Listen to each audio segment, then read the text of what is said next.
Everyone, good morning. আশা করছি তোমরা যে যেখানে আছো অনেক ভালো আছো আর সুস্থ আছো। আমার আজ আরও একটি নতুন ব্লগে তোমাদের সকলকে জানাই অনেক অনেক ভালোবাসা। আজকে দিনটা ছিল শনিবার আর এখন ঘড়ির কাঁটাতেই সময় হচ্ছে সকাল 6:30। তবে প্রত্যেক দিনের মতনই কিন্তু আমি আর্লি মর্নিংয়ে ঘুম থেকে ওঠার চেষ্টা করি, তাতে আমার বেশ ভালো লাগে।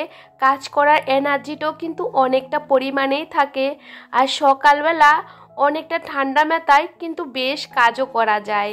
আমি সকাল সকাল সমস্ত কাজবাজ সেরে নিজে ফ্রেশ হয়ে এই যে আমার গুপুর সেবাটা দিয়ে দিচ্ছিলাম। আজকের ওয়েদারটা দেখি বাইরে ভীষণই খারাপ, প্রচণ্ড মেঘলা।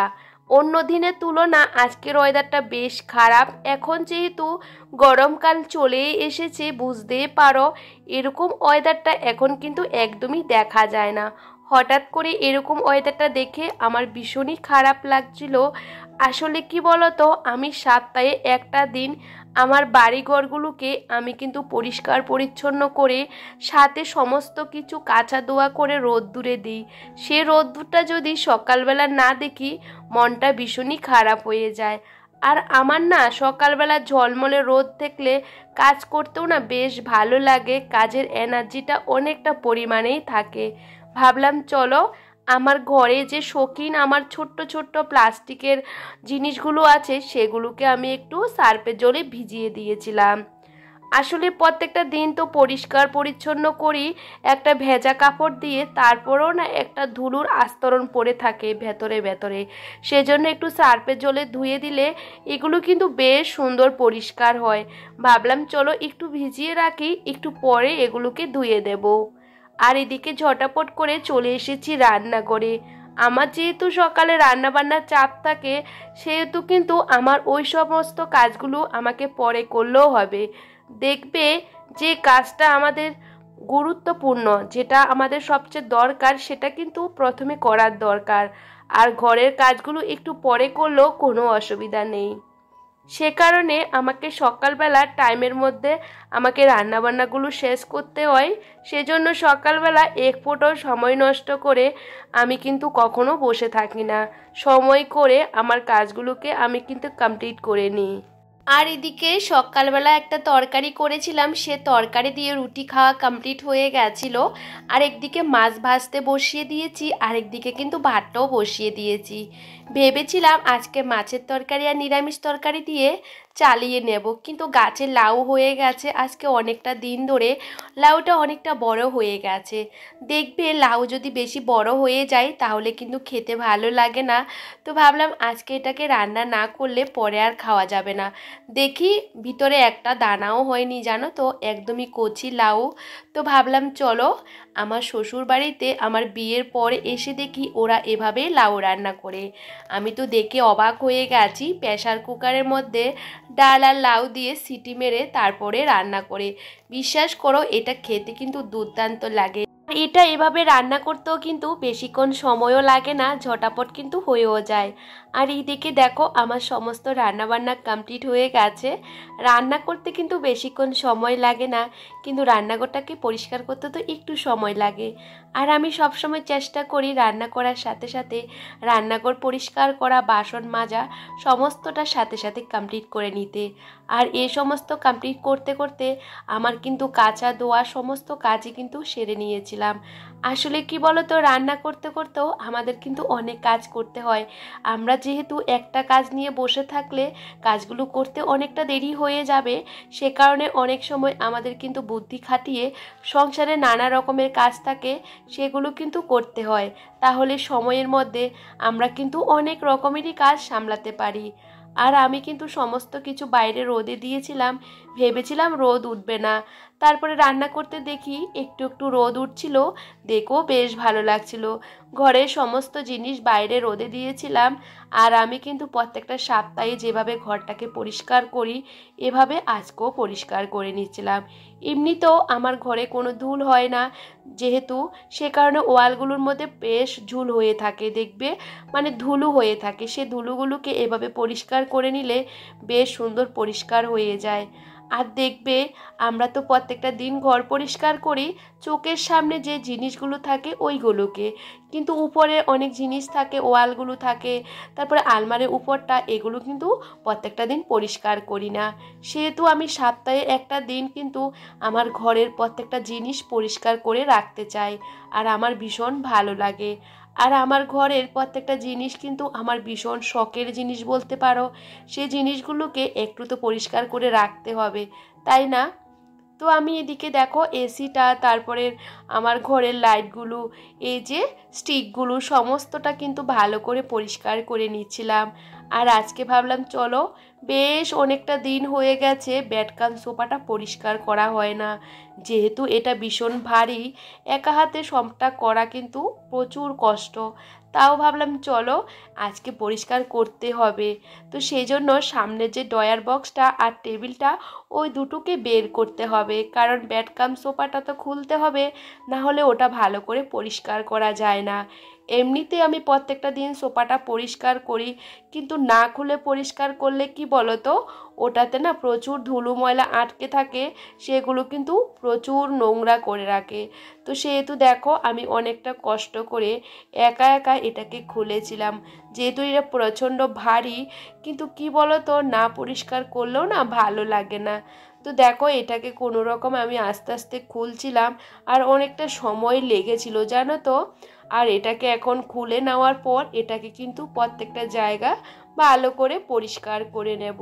আমার ঘরে যেটুকু জায়গা আছে সমস্ত জায়গার মধ্যে কিন্তু চারদিকে জিনিস রাখা, সেহেতু এই যে সোফাটা এখানেই রেখেছি, আর খাটের সাথে রাখাতে না দেখতে বেশ ভালো লাগে, অন্য কোথাও রাখতে পারি না, যেহেতু অন্য কোথাও রাখলে না দেখতে ভালোও লাগবে না, আর এই ঘরে কিন্তু আর রাখার মতো জায়গাও নেই, সেহেতু একদমই এই জায়গাটার সাথে লাগানো, আর সেহেতু না একটা ঝাড়ু ঢুকানোর জায়গাও থাকে না।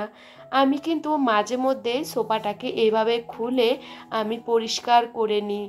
দেখবে লং টাইম যদি আমরা জিনিসগুলোকে পরিষ্কার না করি, তাহলে জিনিসগুলো কিন্তু প্রচণ্ড খারাপ হয়ে যায়। মাঝে মধ্যে জিনিসগুলোকে যদি ভালো রাখতে চাও, তাহলে কিন্তু পরিষ্কারও রাখতে হবে। আসলে কি বলো তো, জিনিসগুলো কিন্তু ভীষণ শখের, তেমন কিন্তু অনেকটা দামি, আর সেই জিনিসগুলো আমরা যদি একটু ভালোবেসে যত্ন করে পরিষ্কার করে গুছিয়ে রাখি, তাহলে কিন্তু আমাদের জন্যই কিন্তু অনেকটা ভালো। আর আমার কিন্তু এই সোফাটা পরিষ্কার করতে বেশ সময় লেগেছিল, বুঝতে পারো কোনা কোনা জায়গাগুলোকে পরিষ্কার করতে তো একটু সময় লাগে। সাথে এই যে দুটো ড্রয়ার আছে, সেগুলো কিন্তু ভালো করে পরিষ্কার করে নিচ্ছিলাম। আর কিছু জিনিস রেখেছিলাম, আসলে এটার মধ্যে এখন বেশি একটা জিনিস রাখি না, কারণ এটা খুলতে না ভীষণই অসুবিধা হয়। তো সেহেতু বেশি কোনো কিছু জিনিস রাখি না। তোমাদের দাদাভাইয়ের কয়েকটা বই রাখা আছে, আর সমস্ত বইগুলো আমার কিন্তু খাটের নিচে। তো দেখো এই যে এখানে দেখতে পাচ্ছ, এই বক্সটার মধ্যে আমার অনেক জিনিস আছে, যেহেতু বিয়ের কার্ড টার্ড, এগুলো এগুলো কিন্তু আমার স্মৃতি হিসাবে টুকিটাকি জিনিসগুলো আমি রেখে দিয়েছি। আর এটাও ভালো করে পরিষ্কার করে আমার কিন্তু সোফাটাকে এখন গুটিয়ে রাখবো। তো দেখো এই জিনিসগুলো পরিষ্কার করতে তো কিন্তু একটু সময় লাগে, সময় না নিলে আমরা কিন্তু কোনো কাজে কিন্তু ঠিকঠাক করে করতে পারবো না।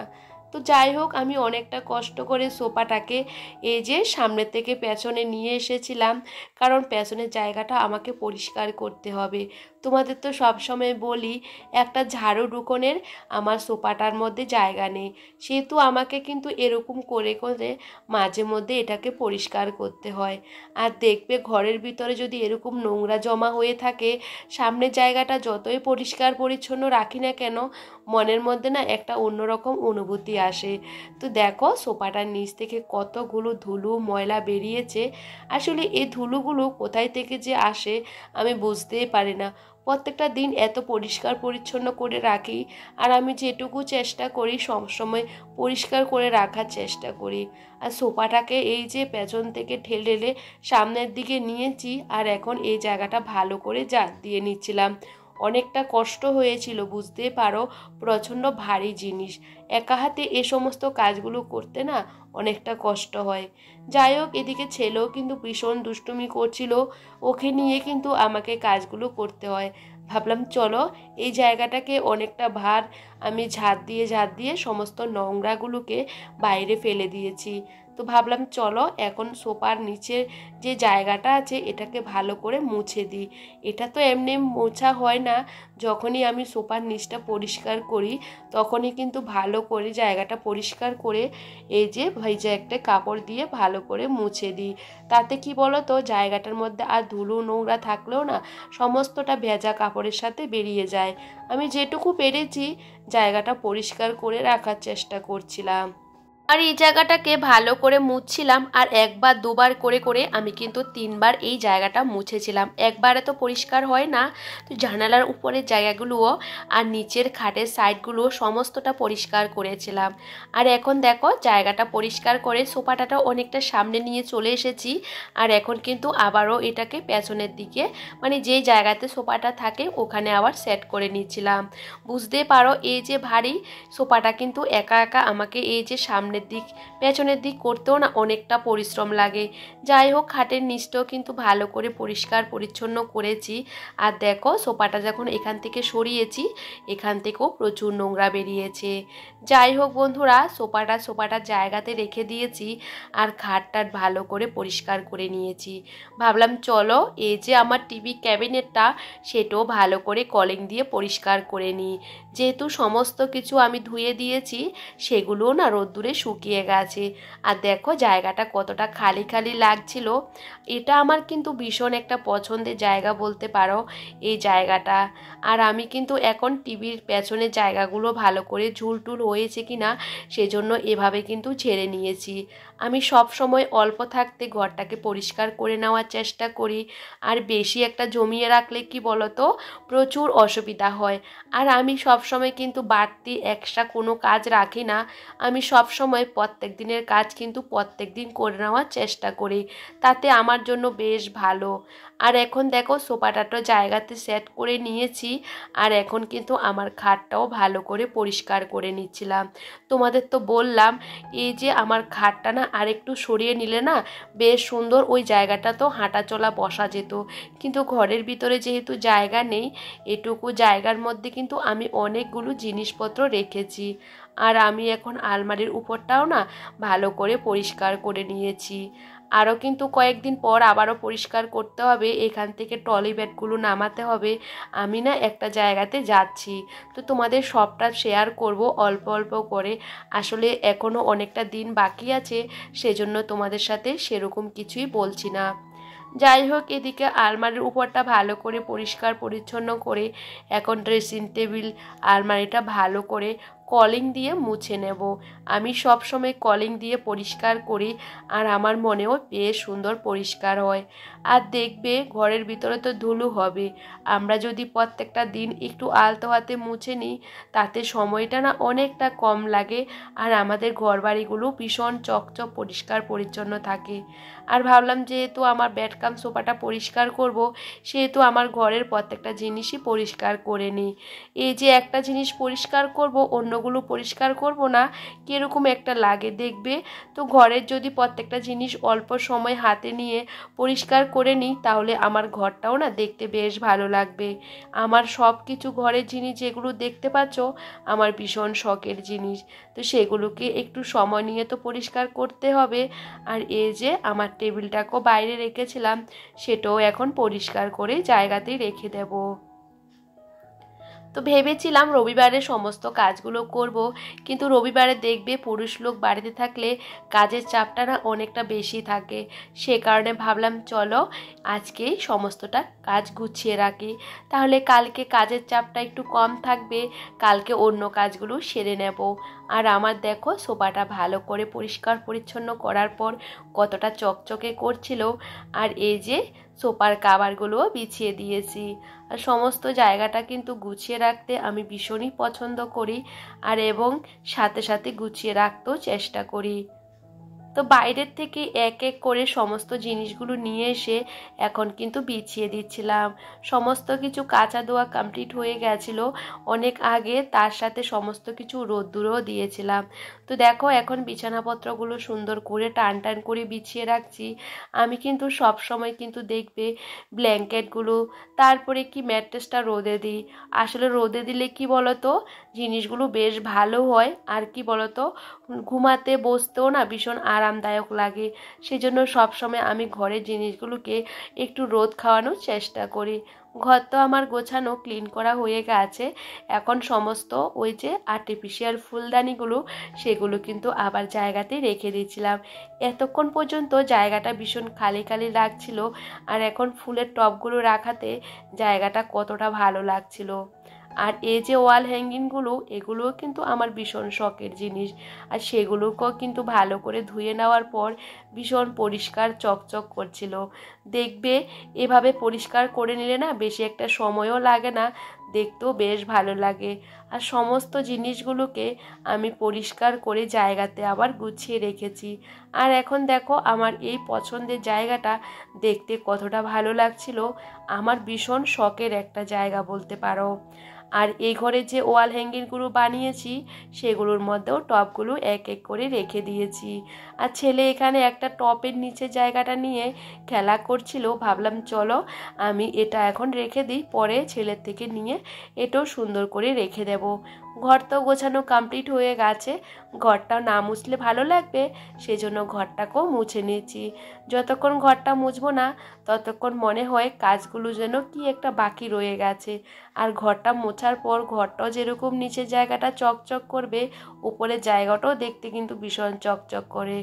আর এই যে আমার কিন্তু ঘরটরগুলো সমস্ত কাজটা কমপ্লিট হয়ে গেছে। আর দেখো ঘরটা দেখতে এতটা ফ্রেশ লাগছে কি আর বলবো। আর এখন কিন্তু খাওয়া দাওয়া করে একটু যখন শুবো মন থেকে না আলাদা একটা শান্তি অনুভব হবে। আর ঘর যতই যেরকমই হোক না কেন ঘরটা যদি নিট অ্যান্ড ক্লিন হয় দেখতে না বেশ ভালো লাগে। আর আমার কিন্তু এই যে ঘরের প্রত্যেকটা জিনিস প্রত্যেকটা জায়গা আমি কিন্তু অনেকটা যত্ন সহকারে গুছিয়ে রাখতে ভীষণই পছন্দ করি। সেম এই রুমটাকেও কিন্তু ভালো করে গুছিয়ে টিপটপ করে রেখে দিয়েছি। আর এখানে যে দেখতে পাচ্ছ একটা ফুল গাছ না কি গাছ আমি বুঝতে পারিনি, সেটা কিন্তু আমি লাগিয়েছিলাম। তো ভাবলাম চলো এখানে এই গাছটা রেখে দিই। আমার ভীষণ গাছ পছন্দর গাছ, আমার না ভীষণ ভালো লাগে। এই যে সুন্দর করে এই জায়গাটার মধ্যে গুছিয়ে রেখেছি। তবে চলো বন্ধুরা আজকে ব্লগটা তোমাদের কেমন লাগলো আমাকে কমেন্ট করে জানাতে ভুলো না। সবাই খুব ভালো